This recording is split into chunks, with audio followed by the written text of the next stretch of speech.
He's a very wide stance and sideways to his opponent, which actually correlates right into the power on his straight punches. He attacks in straight lines linearly, and because of his stance, he's able to torque and rotate his entire body into his right hand of his, which is already so far cocked back naturally. But for the most part, he needs his opponent to be on that straight line in order to find the target for the right straight. And Deontay Wilder always finds his right hand off of his lead hand, either jabbing with that insanely long reach of his. When you're on the end of the jab, the right hand follows very well, or Wilder would post the lead hand on you, linger it in front of your face to find his range. His lead hand is the rangefinder, is the measuring stick. Although Wilder is not the most technical boxer, he's not the most skilled boxer, his attributes are completely off the charts. Power is crazy, speed is up there, cardio, chin, heart, toughness, timing, precision, all these sort of things just fills the gap against anybody he's going to compete against because of some of his technical flaws. And his timing and precision is so great, he needs to find the range off of his lead hand one time and it's over, and that's exactly what happened in this fight. And I'll come back to that when I go to the knockout sequence. But what led up to all of this, what led up to Luis Ortiz outboxing Deontay Wilder, and why Wilder wasn't able to find the range for essentially 7 rounds of the fight, is because Luis Ortiz was taking different kind of angles. He was stepping on the outside of the lead foot of Deontay Wilder, and stepping on the outside of such a wide sideways stance fighter is always going to be exponentially more effective because their lead leg acts as a wall that needs to be moved in order for Wilder to see or react. So it's a great offensive tool, but defensively, you need to have the kind of speed in your feet to move backwards quickly when the opponent tries to take the outside foot advantage on you, and that's the only way you're going to make your defense work for your counterpunching. So pivoting is going to be Wilder's solution to an opponent taking the outside step or even an inside step, as his wide stance and straight line attacks require his opponent to be in a set position right in front of him. It's destructively difficult to fight Wilder on that straight line, making angles to take advantage of his stance essential and necessary actually. You never want to fight Deontay Wilder on the straight line. And even with this pressure, Ortiz most likely was anticipating the right hand at every given moment. He knows Wilder's style and how Wilder sets up for his right hand. This is a huge factor in this fight. The main fact that Ortiz was keeping the left hand of Wilder's busy the entire fight showed where his focus really was. Wilder sets up all of his rights off of his left hand, so he can find that accurate range before hitting the launch button. So throughout this entire fight, Ortiz was addressing Wilder's left hand. Offensively, defensively, if Wilder was trying to set up for something, post it out there, throw out some jabs. In order to find his range, Ortiz never let him have it. Ortiz was always hand fighting with him, parrying that lead hand, blocking, always kept his right hand on Wilder's, always keeping it busy so Wilder can never have his range down. In the lone moment where Ortiz did not address the lefts and he started resorting to head movement instead of picking up his right hand and using that like he did the entire fight, that is when he got knocked out. It's because you cannot let Deontay Wilder find his range one time because his attributes are off the charts. He's a master of timing,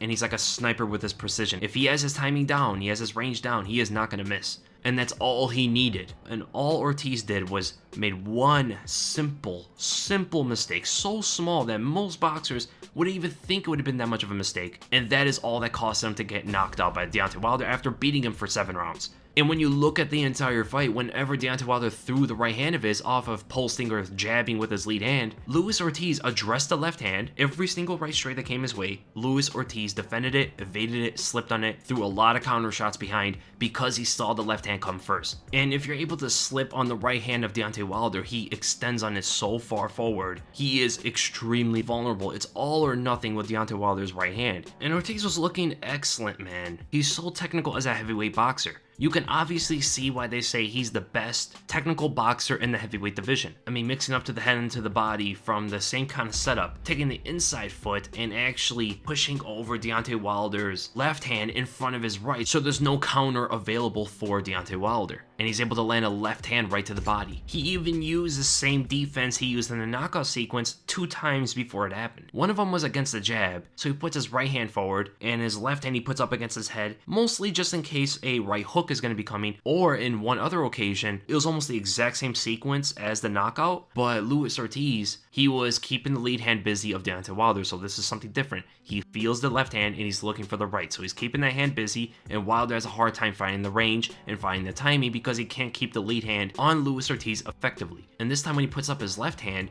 after seeing the left hand of Deontay Wilder, he actually parries the right straight by moving his left hand to the right more, throwing it off its target. And because of all this, you started to see Deontay Wilder maybe not frustrated exactly, but he seemed to throw out things that were very ill-advised and not great to see. I mean, one time in the 5th round where Luis Ortiz takes the outside foot and throws a jab, all Wilder does is lean back with his upper body, and Luis Ortiz is already too far in, right? Wilder's not doing too much defensively, he's kind of just leaning back. This is something he didn't do the entire fight. He always had his hands occupied or doing something. Usually his lead hand is raised forward and stuff like that. He lifts his lead hand after it's a little bit too late and in a very awkward manner, and as the left hand to the body is coming, he kind of raises both arms in front of him, not even defensively responsible that much. And at the end of that round, Luis Ortiz had his lead hand to his hip and Wilder actually went to parry it. The hand's already all the way down, there's no need to parry it. It's kind of, this is a more offensive stance that Luis Ortiz will take, as well as many boxers who drop their lead hand. It's more so used to counterpunch, and that's exactly what it was used here for. So Wilder extends his lead hand forward to parry it when it's already down, and he exposes his chin over the top, and Ortiz takes that opening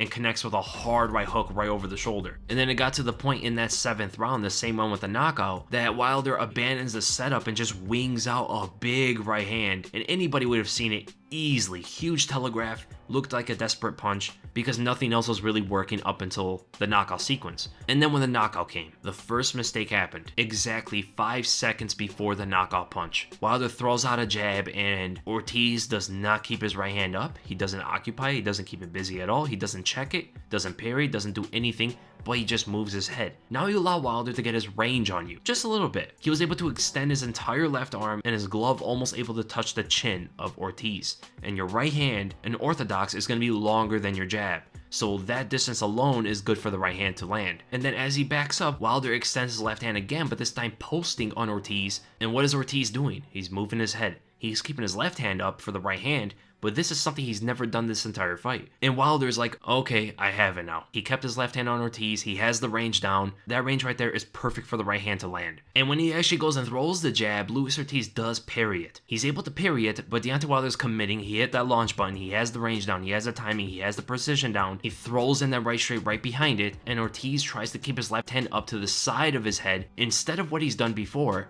and that was slip on the outside of the right straight. You've seen that multiple times already. Every time he checked that lead hand, he slipped on the outside of the right straight, but here he didn't do it. Here he sat in front of Wilder, picked his left hand up to his head, which is something similar he did to the jab of Wilder earlier, and gets caught right down the center, which showed he did not see the right coming at him. And Wilder got in there very quickly. So I believe this puts in concrete that Deontay Wilder may be the hardest puncher in boxing history, at least one of them, and he can literally put you out at any moment, being outboxed for 7 rounds, almost the entire fight if you go by seconds, and lands one big punch. You don't need to be the most technical, the most skilled boxer in the world, but if you have the attributes and you have the mindset, you can make it work, man. And 42-0 with 41 knockouts, that is insane. Absolutely insane. And even looking back at the scorecards, they did have Luis Ortiz winning the fight. One judge gave Ortiz 4 rounds to 2, the other gave him 5 to 1. And now let's run it back, the rematch. Tyson Fury versus Deontay Wilder, the fight that everybody wants to see again. Hopefully nothing funny goes on with the scorecards, because if Tyson Fury is going to win or just not get knocked out, it's 100% going to go to a decision. I do not see him finishing Deontay Wilder at all, and we'll see if Wilder can actually catch Tyson Fury a 3rd time. Maybe even a 4th, knowing how Tyson Fury resurrects from the dead in an instant. And I believe once we see the Andy Ruiz versus Joshua fight, and then we see that one, we finally get to know who is the greatest heavyweight today. I personally believe it's only going to be the winner of these two, Wilder or Tyson Fury. Even if Andy Ruiz beats Joshua a 2nd time, I believe he still needs to do a little bit more to get ahead of Wilder and Fury. But I hope the winner of those 2 fights eventually meet up after that, and then we have one champion as it should be. So I hope you guys enjoyed the breakdown. If you did, make sure you give a thumbs up. If you enjoyed my content, make sure to subscribe, and I'll see you guys in the next video.